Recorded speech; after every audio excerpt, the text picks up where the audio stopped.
জাতীয় থেকে আন্তর্জাতিক, প্রান্তিক জনপদ থেকে নগর চারপাশে ঠিক কি ঘটছে এই মুহূর্তে তা নিয়ে আয়োজন এখন চারদিক। আপনাদের সঙ্গে আছি আমি অন্নয় কর্মকার।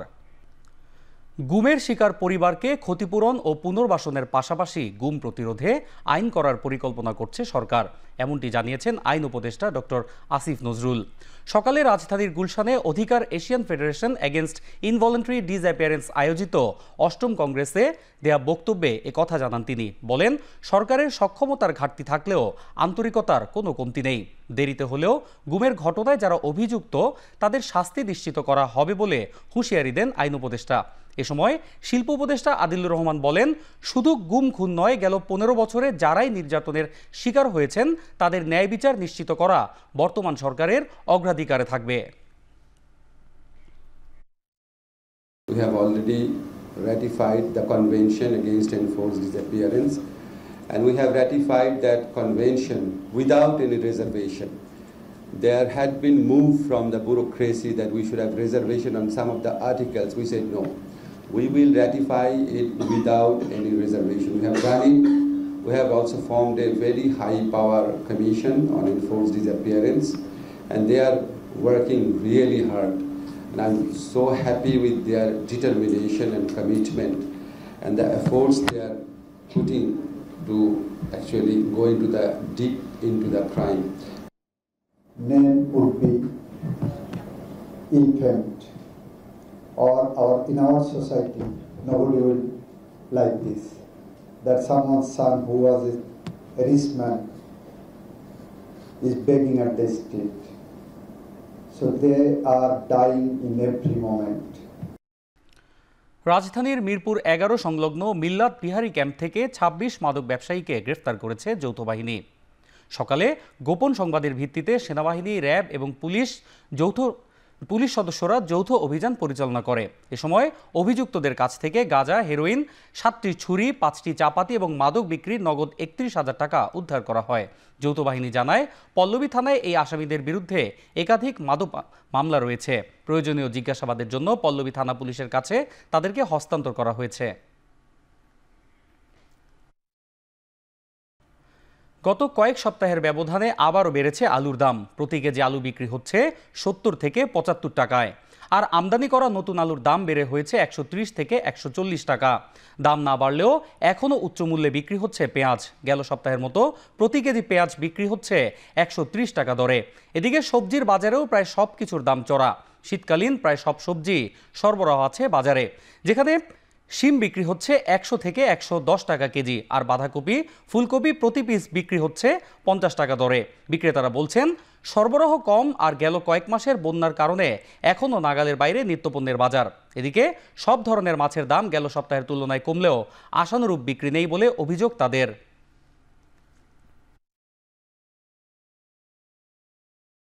শিম আসছে 90 থেকে 100 কেজি, মূলা 50 থেকে 60 কেজি, করলা আছে 60 থেকে 70 কেজি, ভেন্ডি 40 থেকে 50 কেজি, আলু 120 থেকে 30 কেজি।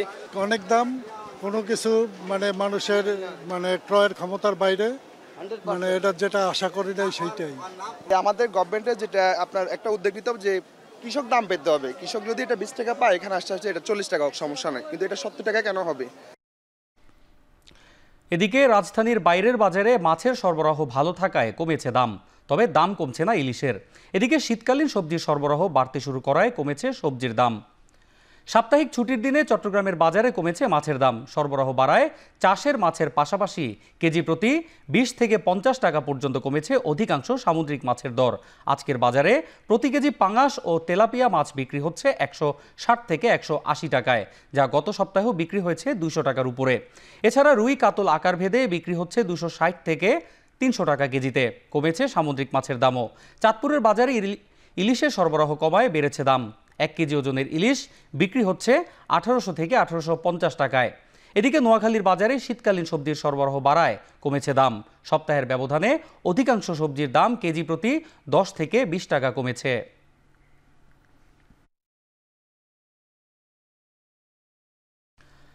মাওলানা সাদের নেতৃত্বেই এবারের ইজতেমার প্রথম পর্বে অংশ নেওয়ার দাবি জানিয়েছে তাবলিগের সাতপন্থী আলেমরা। কাকরাইল মসজিদে সাতপন্থীদের গণজমায়েত থেকে কথা বলেন তারা। জমায়েতে অংশ নিয়ে তারা বলেন, মাওলানা সাদের বিরুদ্ধে যে অভিযোগ আনা হয়েছে তা সম্পূর্ণ ভিত্তিহীন। একটি পক্ষ তাবলিগের মেহনতকে কলুষিত করছে বলেও অভিযোগ করেন তারা। গত 7 বছর ধরে জোবায়েরপন্থীরা ইজতেমার প্রথম পর্বে অংশ নিচ্ছে অভিযোগ করে তাবলিগে বৈষম্য দূর করতে অন্তর্বর্তী সরকারের প্রতি আহ্বান জানান সাদপন্থী আলেমরা। তাবলিগ জামাতের 2 গ্রুপ যাতে আলাদা আলাদাভাবে তাদের কর্মসূচি পালন করতে পারে সে ব্যাপারে প্রশাসনের সহায়তা চান তারা। এদিকে কাকরাইল মসজিদের এই জমায়েতকে ঘিরে আশপাশের এলাকায় নেওয়া হয়েছে বাড়তি নিরাপত্তা। গত 7 বছর তারা আমাদের সাথে বৈঠক করছে, উভয় পক্ষ একসাথে বৈঠক করছে। এইবার তারা বলতে আছে চিঠি লিখছে, ওই চিঠি আমাদের কাছে আছে, সরকারকে চিঠি দিয়েছে, মাওলানা সাদ না হোক, অতএব তাদের সাথে আমরা বসবো না। তাহলে পূর্বের 7 বছর কেন বসলাম?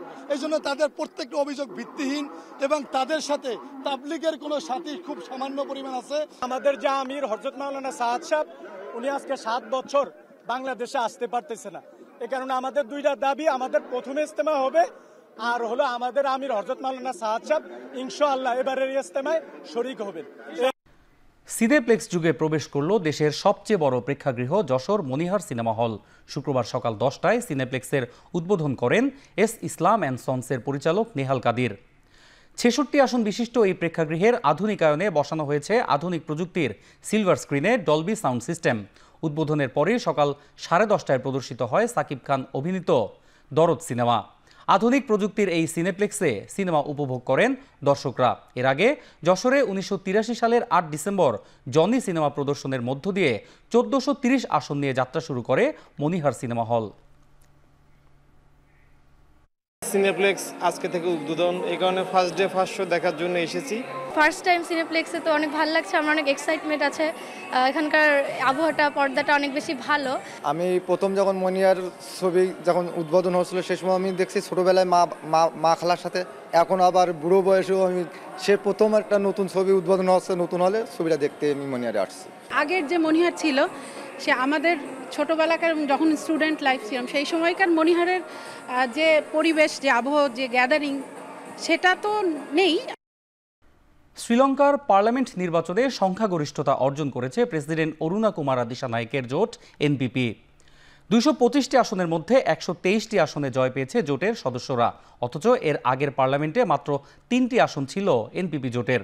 গেল সেপ্টেম্বরে প্রেসিডেন্ট নির্বাচিত হওয়ার পর জনগণের ম্যান্ডেট পাওয়ার লক্ষ্যে পার্লামেন্ট ভেঙে দেন দিশানায়েকে। এবারের নির্বাচনে ভোটার সংখ্যা ছিল 1,71,00,000, যার মধ্যে 62% ভোট পেয়েছে এনপিপি জোট। বিরোধী দল এসজিবি জোট পেয়েছে 18%।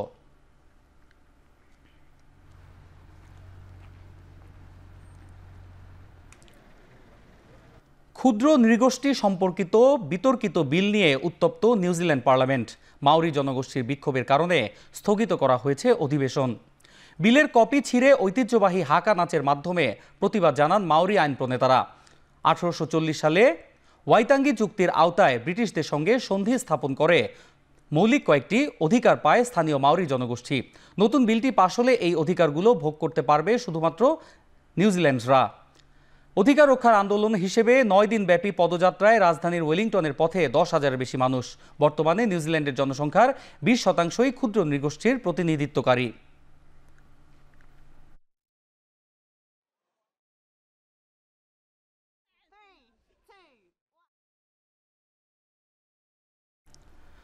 রান ফর জাস্টিস স্লোগানে উৎসবমুখর পরিবেশে অনুষ্ঠিত হয়েছে ময়মনসিংহ ম্যারাথন। 25 কিলোমিটার ও 7.5 কিলোমিটারের এই ম্যারাথনে অংশ নেন দেশের বিভিন্ন অঞ্চলের 5 শতাধিক অ্যাথলিট।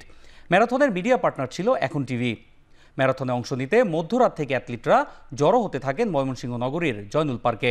শুক্রবার ভোর 5:30টায় শুরু হয় দৌড়। পরে বিভিন্ন সড়ক প্রদক্ষিণ করে বাংলাদেশ কৃষি বিশ্ববিদ্যালয় কলেজ মাঠে শেষ হয় প্রতিযোগিতা। সুস্থতা, শরীর গঠন এবং মানসিক প্রশান্তির জন্য প্রতিযোগিতায় অংশ নেন অ্যাথলিটরা। 2টি ক্যাটাগরিতে 12 বছর থেকে 7.5 কিলোমিটার এবং 18 বছর থেকে তদূর্ধ্বরা 25 কিলোমিটার ম্যারাথনে অংশ নেন। 25 কিলোমিটার ম্যারাথনে 1 ঘন্টা 38 মিনিট 15 সেকেন্ড সময় নিয়ে চ্যাম্পিয়ন হয়েছেন পাবনার ইমরান হাসান। আর 7.5 কিলোমিটার ক্যাটাগরিতে চ্যাম্পিয়ন হন ঢাকার ধানমন্ডির আমির হোসেন আমু। তিনি সময় নেন 29 মিনিট।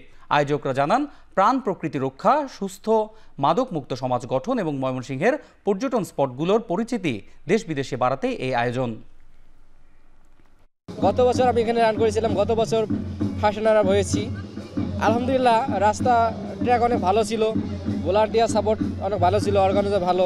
মূলত দূর হচ্ছে সুস্থতার জন্য। আমি নিজে সুস্থ থাকার জন্য দৌড়াই, আমার চারপাশের মানুষকে সচেতন রাখতে দৌড়াই। এই প্রথম ম্যারাথনে অংশগ্রহণ করলাম, ভেবেছিলাম পারবো না ফিনিশিং দিতে, কিন্তু আলহামদুলিল্লাহ দিতে পেরেছি। I was really very excited যে হচ্ছে এরকম একটা ইভেন্টে জয়েন করব এবং সাকসেসফুলি কমপ্লিট করছি। মানুষ যত এক্সারসাইজে থাকবে তত ভালো থাকবে, সুস্থ থাকবে। স্পেশালি মেয়েদের এক্সারসাইজ করাটা জরুরি। এইবার আমাদের ম্যারাথনের থিম হচ্ছে রান ফর জাস্টিস।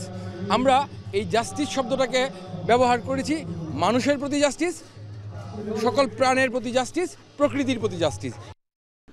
শেষ করছি এখন চারদিক। এখন টেলিভিশন ওয়েবসাইটে দেখতে ভিজিট করুন www.ekhon.tv। এখন টেলিভিশন ফেসবুকে দেখতে ভিজিট করুন facebook.com/tv.ekhon। ইউটিউবে এখন টেলিভিশন দেখতে ভিজিট করুন youtube.com/c/ekhon tv।